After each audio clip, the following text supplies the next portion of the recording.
Bonjour à tous, bienvenue dans cette nouvelle vidéo sur ma chaîne YouTube et on se retrouve aujourd'hui pour parler des comics indépendants que j'ai pu acheter ces dernières semaines. J'espère que j'en ai pas oublié, j'avais aussi acheté quelques trucs Delcourt, j'espère que je vous avais bien présenté, mais j'ai l'impression que oui, puisque je crois que la dernière vidéo que j'avais publiée, il y avait du Spawn, etc. donc je pense que globalement j'avais dû faire tous les titres Delcourt, donc j'espère que j'en ai pas oublié dans cette vidéo. En tout cas, voilà, mon disque dur a malheureusement avalé une partie des vidéos que j'avais prévues en amont. Et donc, c'est ce que je vous expliquais, c'est qu'il y a beaucoup de vidéos, j'en ai parlé dans des vidéos précédentes à celle-ci, qui ont disparu. Donc, je ne sais pas si je vous ai déjà parlé des comics que je vous présente. C'est un peu le risque, mais en tout cas, vaut mieux 2 fois plutôt que 0.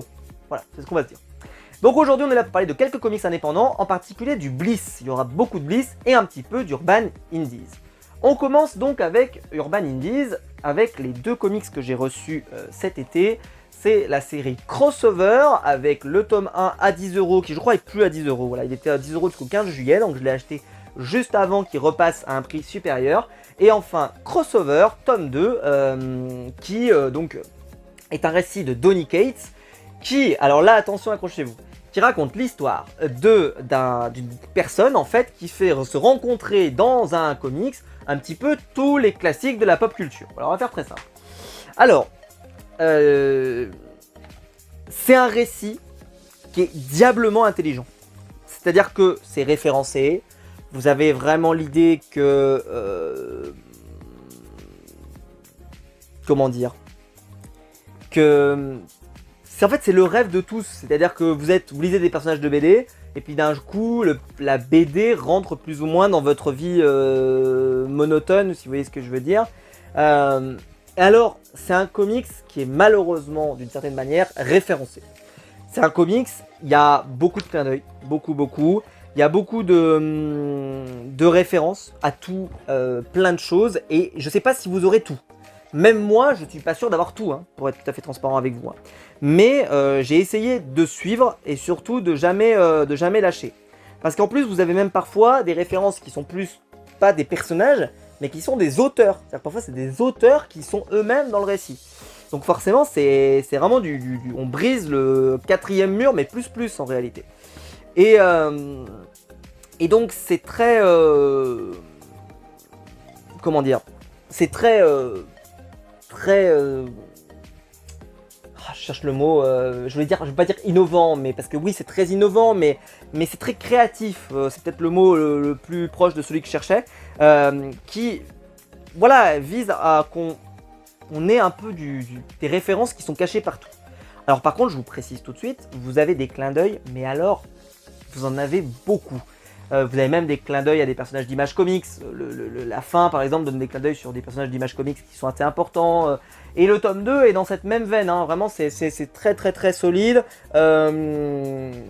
Alors, chaque tome, vraiment, explore encore plus l'univers développé par Donny Cates sur Crossover. Et évidemment, il utilise... Comme je vous l'expliquais, des scénaristes. Alors par exemple, il utilise Chip Zdarsky, qui est le scénariste de Daredevil par exemple. Voilà, c'est pour vous citer que vraiment c'est un récit qui est référencé quand même. Faut être plutôt conscient de ça. Et donc je pense que c'est un récit qui paradoxalement n'est pas fait pour tout le monde. Voilà, il n'est pas fait pour tout le monde parce que je suis pas sûr que tout le monde véritablement comprend vraiment l'intérêt de lire ça. Sans déconner. Parce que c'est sympa, évidemment. Mais quand on n'a pas toutes les clés, c'est un récit qui est très référencé.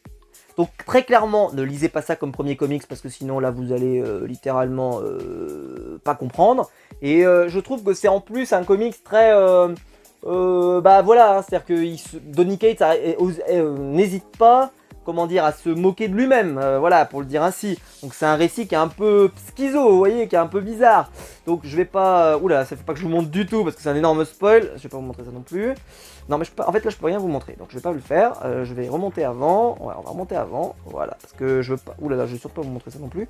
Non, c'est vrai, il y a des énormes spoils, donc c'est un peu gênant, voilà, ça c'est peut-être une des dernières planches que je peux vous montrer qui soit pas non plus... à spoiler comme un goret, voilà, je vais vous montrer ça, ça spoil pas trop. Parce que voilà, il y a des énormes clins d'œil à des personnages d'Image Comics, il y a d'autres personnages aussi, dont un qui est très connu et que j'ai adoré revoir dans ce récit-là, surtout dans le tome 2 en réalité, qui vient d'un univers très connu, qui a provoqué une mort hyper marquante. Voilà, je n'en dirai pas plus. Je n'en dirai pas plus. Mais vraiment, voilà, c'est une œuvre référencée. Je pense qu'il faut avoir toutes les références pour pouvoir vraiment s'amuser avec ça. Et en plus, c'est une œuvre qui est référencée avec les personnages et les auteurs. Donc c'est pour vous dire que c'est vraiment un truc un peu... voilà, mais je pense que dans les années qui viendront, quand on verra comment le récit se termine, ça peut être un récit qui sera un peu marquant d'une certaine période de notre histoire où on a un auteur qui a décidé de laisser un peu une empreinte sur le médium, vous voyez, et je pense que ça peut être très intéressant. Si ça vous intéresse, le récit, alors le tome 1 est plus à 10 €, mais en tout cas, profitez-en. Ensuite, alors je vous l'avais présenté, ça c'est sûr, The Department of Truth, je vous avais présenté le tome 1, et ben j'ai reçu le tome 2. Donc c'est la série un peu complotiste, un peu voilà, dans le monde très comment dire, très dans le doute de tout ce qui peut exister, etc. etc. Wayne's Comics aimait beaucoup cette série. Je trouve que le tome 2 était aussi bon que le premier, ça ce qui est rassurant d'ailleurs, parce que ça veut dire que la série ne s'essouffle pas pour le moment. On verra si c'est le cas. Alors, je vous montre rien que la page d'ici avec la petite pyramide des Illuminati, si vous voyez ce que je veux dire. Alors, je vous montre, hein, c'est quand même assez particulier parfois comme dessin, hein, évidemment, mais c'est tout à fait sympathique, et moi, je me suis laissé immerger dans ce récit de façon assez prenante, et j'ai le sentiment aussi que c'est un récit qui fait du bien. C'est-à-dire que, alors moi, voilà, je suis assez critique sur le complotisme, etc., mais c'est un récit qui justement est hyper... parce qu'il le traite de façon pas du tout... tu sais, il pourrait s'en moquer entre guillemets, et là c'est pas le cas. C'est vraiment traité comme quelque chose de sérieux, quelque chose de bien, et donc forcément, bah en fait, vous êtes happé par cette histoire, et vous êtes happé par cette idée que ça peut être potentiellement réel, et que... alors par contre, je vous préviens, hein, c'est très bavard, hein, évidemment, parce que c'est très écrit. C'est ça pourrait faire un excellent pitch de série télé, on va pas se mentir, parce que bah il y a vraiment le côté très critique de la société. Ça pourrait vraiment être une série presque HBO, si vous voyez un peu l'idée. Voilà, avec une série avec des enjeux un peu cool. Je sais pas qui va acheter les droits de ce truc là, mais en tout cas je pense qu'il va se régaler. Mais c'est pour vous montrer que c'est un style très particulier, parce que vous voyez, vous avez des dessins qui sont comme ça. Et les dessins qui sont comme ça, on va pas se mentir, c'est des dessins qui sont assez particuliers, qui sont assez différents. Et donc, bah, des fois, c'est pas toujours hyper agréable à lire. Ceci étant, vu que c'est un peu comme quand je vous parle d'un Alex Maliv, des fois il y a une ambiance. Et l'ambiance, ça compte plus que le reste. C'est-à-dire qu'il faut que l'ambiance soit cohérente avec le récit. Et là, c'est le cas, donc ça m'a pas forcément gêné. Mais vous voyez, par exemple, ici, vous avez un fond qui est quand même assez psychédélique. Mais en fait, il y a énormément de pavés de texte. Et donc, vous devez lire plus que vous devez vraiment admirer. Et voilà, en tout cas c'est très réussi, je vous le recommande en tout cas chaudement. Le tome 1, bah, il est toujours disponible, plus à 10 € malheureusement, il est toujours disponible.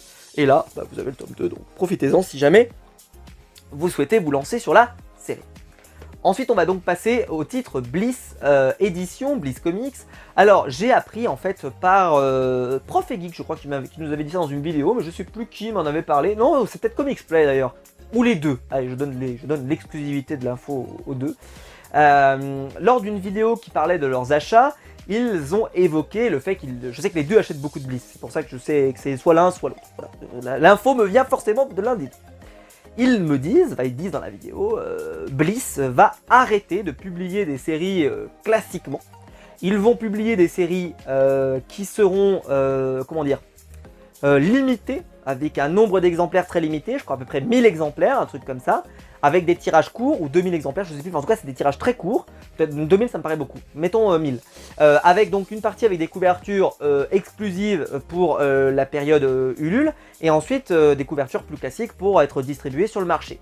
Ce qui fait que je pense qu'il y a beaucoup de récits qui ne seront plus réimprimés. En tout cas, il y a des grandes chances que ça soit plus réimprimé. Parce que là, vu que leur nouvelle logique, c'est d'en faire un tirage et puis basta, et donc en gros, on sort, on remplit des caisses et on n'est pas en perte. Là, il y aura certainement plus des stocks aussi accessibles sur pas mal de séries. Je ne sais pas si ça va toucher toutes les séries, mais ça risque. Donc, bah voilà. Et donc, je me suis renseigné un petit peu sur ce qu'ils proposaient, et j'ai vu qu'ils proposaient donc The Visitor, qui était leur dernier récit que j'ai acheté, qui est un récit futuriste, et moi j'aime bien les récits futuristes chez Valiant, en particulier les récits comme Rai, mais également alors c'est pas un récit futuriste, mais dans le principe c'est un peu futuriste comme Bloodshot, vous le savez, Et je trouvais que le chara design comme ça là était plutôt sympa. Bon, je vais vous le dire tout de suite, c'est une grosse déception, l'achetez pas, c'était pas super. Malheureusement, voilà, moi j'y ai mis toute la bonne volonté pour l'aimer, mais ça n'a pas pris sur moi. Je me suis dit tiens, c'est sympa, on est dans le futur, c'est cool. Il y a un, comment dire, c'est un récit bourré ouais, je sais pas trop quoi vous dire en fait, parce que je pourrais pas vous spoil, parce que si je vous spoil évidemment ce qui s'est passé, vous allez me dire, ah, tu nous as tout raconté, bah évidemment, mais oui, mais malheureusement il se passe pas énormément de choses, et voilà, comment dire, voilà, c'est très pauvre en fait, c'est très pauvre, il se passe pas énormément de choses. Et en fait, ce que j'aurais aimé, paradoxalement, c'est que le récit, peut-être d'ailleurs, soit plus intégré à l'univers Valiant. Je pense que ça l'aurait aidé.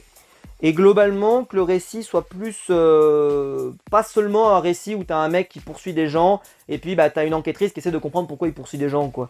Alors, en fait, c'est sympa, mais globalement, c'est jamais plus que ça, et surtout, bah ça n'a jamais une importance capitale. Et même l'épilogue de fin était pas hyper réussi. Donc, voilà, je l'ai pas aimé, je suis désolé, voilà, ça arrive. C'est pas toujours le cas, hein, mais lui, j'ai pas accroché.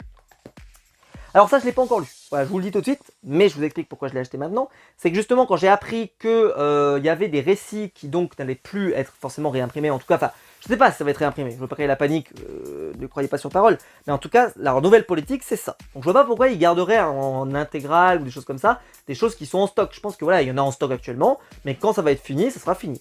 Et donc il y avait une série que j'avais pas en intégrale et que je voulais absolument avoir et qui est sortie il y a quelques semaines, c'est Ninjak en intégrale. Vous avez l'intégrale des épisodes de la série Ninjak de Matt Kindt et Clayman. Alors c'est un énorme pavé, hein, c'est 49 € je crois de mémoire.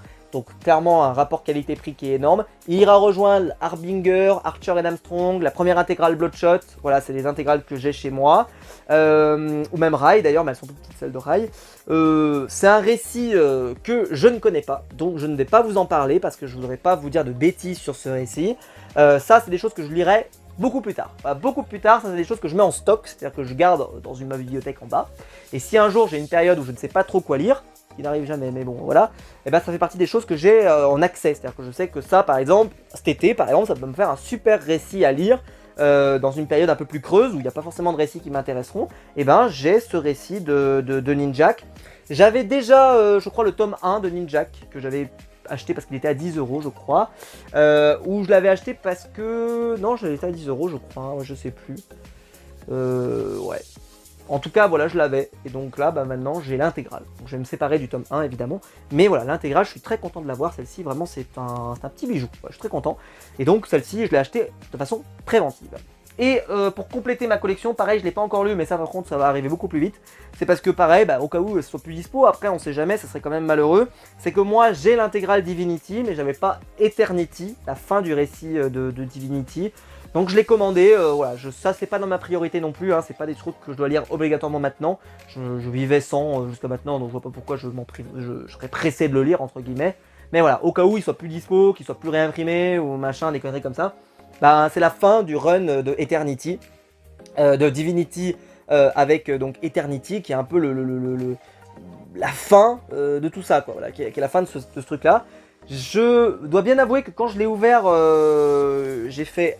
Ah oui, quand même, c'est quand même particulier, mais bon, on va pas juger trop vite. Et moi j'avais bien aimé Divinity, donc regardez comme c'est quand même particulier. Mais voilà, donc ça fait partie des récits que je vais lire pour et que j'ai acheté pour pouvoir les lire quand j'aurai 2 minutes de temps avec un moment un peu plus calme, ce qui n'est pas le cas actuellement. Mais voilà, en tout cas je les ai achetés, je suis content de les avoir dans ma bibliothèque et de pouvoir les lire quand j'aurai un moment. C'est voilà, comme ça au moins ces deux récits là, le Ninjak et Eternity, c'est des récits qui, si jamais ils sont plus édités parce qu'ils sont pas réédités à foison, et ben je les aurai moi. Donc, comme ça au moins j'aurai pas de mauvaise surprise avec un intégral Ninjak qui vaut 250 € ou un truc comme ça qui vaut le PIB des Pays-Bas ou de la Moldavie. Donc voilà, l'objectif c'est quand même que j'ai tous les récits qui m'intéressaient et voilà, mais en fait le truc c'est que moi quand j'avais fini Divinity, j'avais pas l'impression qu'il me manquait quelque chose. Donc je sais pas ce que ça va me rajouter ça. C'est ce truc qui m'inquiète, c'est que je l'ai acheté parce que ça me dit que c'est la fin de Divinity, en gros, que c'est vraiment l'aboutissement de tout ça.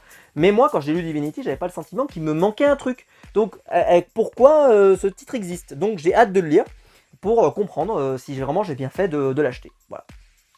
Voilà. Dites-moi vous en tout cas ce que vous lisez en ce moment. Est-ce que vous lisez du Bliss? Est-ce que vous lisez du Urban Indies? Ou est-ce que vous lisez d'autres éditeurs? Je sais qu'il y en a beaucoup qui lisent du Comics Initiative, il y en a qui lisent du Delcourt peut-être, il y en a qui doivent lire peut-être du iComics. iComics, moi c'est vrai que j'en lis très peu, je suis pas du tout un client iComics, j'en lis de temps en temps mais c'est très rare. Parce que en fait Tortue Ninja je lis pas non plus Rick et Morty, je lis pas non plus quelles sont leurs 3 séries principales. Lock and Key, ça par contre oui, mais c'est pas non plus tous les jours qu'ils ont du Lock and Key à publier, surtout que moi j'ai des anciennes éditions de Milady, donc j'ai jamais acheté de Lock and Key chez eux, sauf le dernier volume qui s'appelait l'Âge d'Or. Donc globalement voilà, c'est des éditeurs que je suis un petit peu moins. Pareil pour 404 Comics que j'ai toujours pas démarré, j'ai toujours aucun comics de chez eux. Peut-être que je vais essayer de voir si je peux pas obtenir là il y a un tome 2 là qui est sorti d'un truc là qui se passe dans une sorte d'univers où je crois que la planète est plus ou moins revenue à la nature, etc. Je sais plus quoi. Et ça il faut que je regarde si j'essaierai de le prendre un de ces 4. Mais le problème c'est que le budget est devenu tellement compliqué. Enfin franchement tout coûte très cher en ce moment. Moi je suis complètement dépassé parce que c'est pas que les comics coûtent cher, c'est que la vie coûte cher en réalité. Et le premier truc qui passe quand la vie coûte de plus en plus cher, on le sait très bien, c'est le budget des comics, des machins, des trucs. Donc là, je vous ai présenté beaucoup de choses d'ailleurs qui étaient bien avant les augmentations qu'on a eues là depuis quelques semaines. Parce que cet été, globalement, vu que moi j'avais pas trop bougé, donc j'ai fait des énormes économies d'essence, j'ai machin, donc j'ai pu quand même acheter des comics et me faire plaisir. Mais là, c'est vrai qu'en ce moment, là, j'achète beaucoup moins. Alors peut-être aussi parce qu'il y a un peu moins de sorties, donc peut-être que ça m'a aidé un peu. Mais j'achète un peu moins parce que là, franchement, cet été, j'ai acheté beaucoup de choses. C'est vrai que j'ai complété beaucoup de séries aussi, donc je suis content parce que ça m'a permis de compléter. Et comme ça, voilà, je suis tranquille. Maintenant, je peux aussi me dire, là, j'ai passé une fin d'année. C'est pour ça que je sais pas si je vais me forcer à acheter des comics pour Noël. Déjà, souvent, je n'achetais pas, comme je vous l'expliquais, parce que je me suis fait plaisir toute l'année. Je vais certainement acheter une intégrale d'Invincible parce que je n'ai toujours pas acheté les nouvelles. Donc j'en achèterai sûrement une, comme tous les ans à Noël, voilà, je prends une intégrale Invincible ou 2. Donc on verra combien je vais en prendre, si j'en prends 2, voilà, je me prendrai ça pour Noël. Si je veux peut-être l'omnibus, peut-être Ultimate X-Men, mais ça c'est pas sûr, je vais peut-être attendre, voilà, je suis pas pressé. Mais voilà, en tout cas il y a beaucoup de choses qui arrivent sur la chaîne, en tout cas vous inquiétez pas, il y a beaucoup d'achats, hein, parce que j'achète toujours des choses. Mais là j'ai eu une frénésie d'achats pendant ces 5 mois où on s'est pas vu en fait, parce que ça fait longtemps qu'on n'a pas eu de vidéo. Parce que même les vidéos que j'avais tournées fin août et que je vous ai proposées, c'est des achats qui avaient déjà beaucoup de retard, qui étaient de mois de avril ou mai. Donc là je vous ai présenté énormément d'achats. Donc soyez pas surpris s'il y a eu beaucoup d'achats d'un seul coup, c'est normal. Mais il fallait que je rattrape le retard parce que sinon ça allait devenir insupportable.